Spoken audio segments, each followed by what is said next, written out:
Good morning, good afternoon, good evening, folks. Michael Zuber, one rental at a time, back with this Thursday guest, Mr. Jonathan Twombly. How you doing, sir? I'm doing great. How are you, Michael? I'm doing well. So in our second video today, we talked about an area where I have a lot of expertise, residential. This one, we're going to come to you. This is your wheelhouse. This is apartments. This is multifamily. And frankly, I want you to talk me off the ledge. And again, sometimes I get in these little spins and I get all wacky. But in essence, I think multifamily is in trouble. We've already talked about the debt structures a bunch. I think that is a problem, bridge debt, IO, all of that.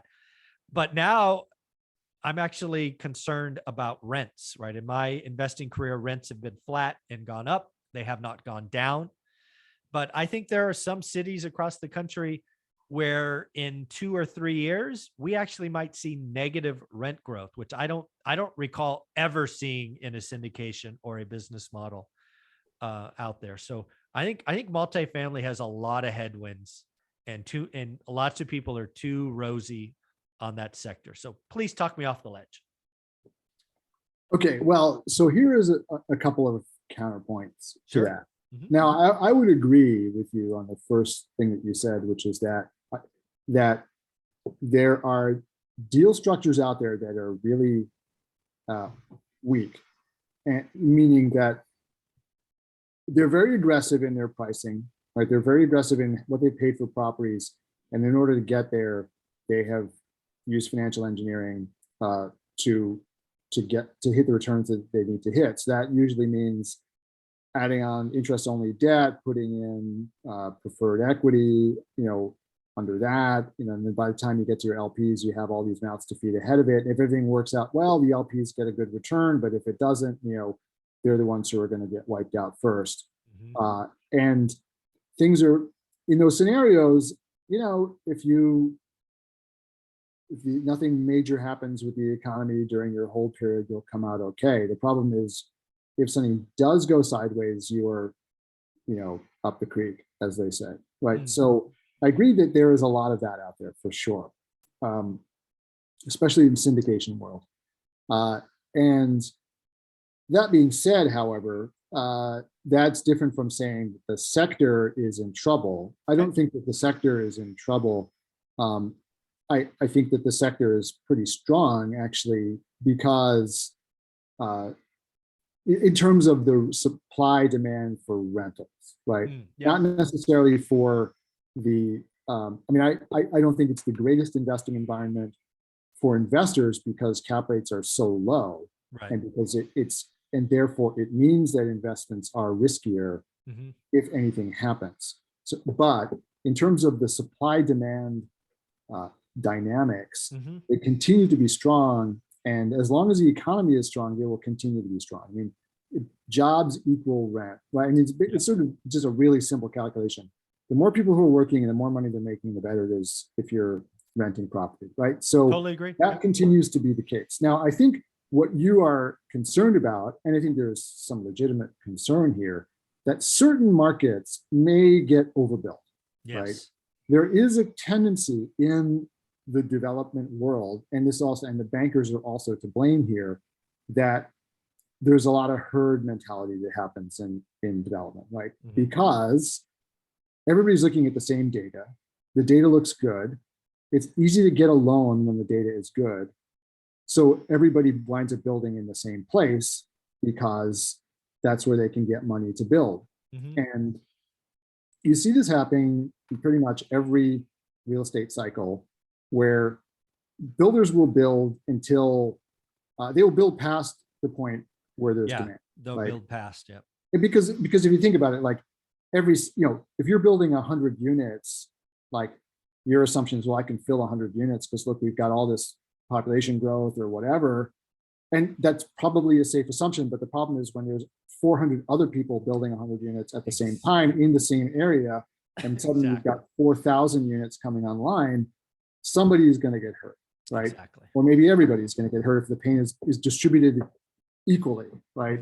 So, and that's what happens with developers, right? So, and that's basically the real estate cycle, right? They build until they create an oversupply, And then what happens when there's oversupply is that some people go belly up, and then that makes the banks suddenly cut off everybody's loans. They won't lend any more to anyone, no matter how strong they are. Yeah. And then what happens is that then you get a period of time when nothing gets built, and then the existing product gets absorbed. And then after it's all absorbed, then the lenders start lending again. Yeah. So you could potentially see this in some markets. I'm not sure of any markets right now that are in an oversupply situation. Sure. Because we've had this phenomenon of like renters just coming out of the woodwork after after the COVID recession, and paying all kinds of money to rent. And I frankly, see, this is the problem I have. And this is not a call. This is not a 2022 thing. Probably not even a 2023 thing. But when I look at all the positives for multifamily, it's like you have a royal flush.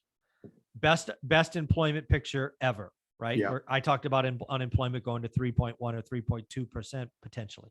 Never been that low in my adult life. We do have periods in the 50s at 1.9%, but that's, I'm not that old. So again, I think that's there. We have wage inflation higher than I've ever seen at 5%, which we talked about in episode 1 is not even statistically correct because people are changing jobs, getting more money, and that's not even included. We have population moving. We have 2 years of living with your parents. We had roommates.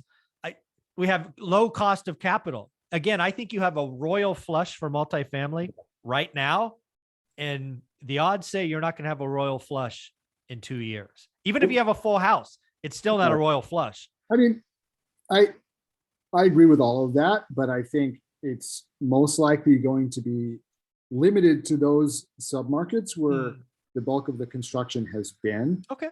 Other places where, where say it's harder to build, so you don't get into the oversupply situation. Yeah. I mean, New York City, it's insane. Like how because it's so hard to build here. While everyone was talking about rents declining and everything in New York City and they did for a very brief time a couple of years ago, vacancy was still, I think, maxed out at like 5%. Yeah, right? I just read an article, 1.3% record low vacancies. They're bidding wars for apartments now. Yeah. You're back to trend, right? You can take out that little dip. It's crazy. You're right. So places like this in San Francisco and other places where it's hard to build, I don't think you're going to see any supply, at all, any oversupply, because it's just impossible. Like they just can't build enough. But in places where it's extremely easy to build, and and people are moving there, and so it's justifying the building, I think you could get into an oversupply situation in some of those markets. But I don't think that it will be a long, drawn out problem there either. I think you'll see the absorption, but I think there will be some builders who will get hurt. Yeah, there always are. Because there's just going to be a few people who took the timing of their debt or whatever, they're not deep pocketed enough. They missed the window by 6 months or there's always going to be those developers. And then so I'm not overly concerned about that situation. And the statistics continue to say, that housing is still undersupplied. And rentals are still undersupplied. So I think that those trends are still true. So so there could be some pain, but I think the pain will be localized, not national. I think it'll be localized. Very cool. Awesome. Well, thank you for that. Because again, sometimes I just get caught in this spiral and I just can't pull myself out. So I appreciate you doing that. Jonathan, where can people find you?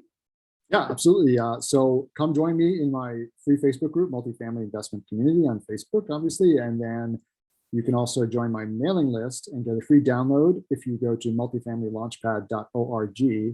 And finally, if you would like to invest with me, please Google Two Bridges Asset Management LLC and fill out the investor form you find, and I will add you to my list. Awesome. And don't forget, folks, Jonathan Twombly has an amazing playlist on this channel with hundreds of hours of us talking about stuff. So you can just binge listen or binge watch if you would like. Thanks, Jonathan. Awesome. Thank you, Michael.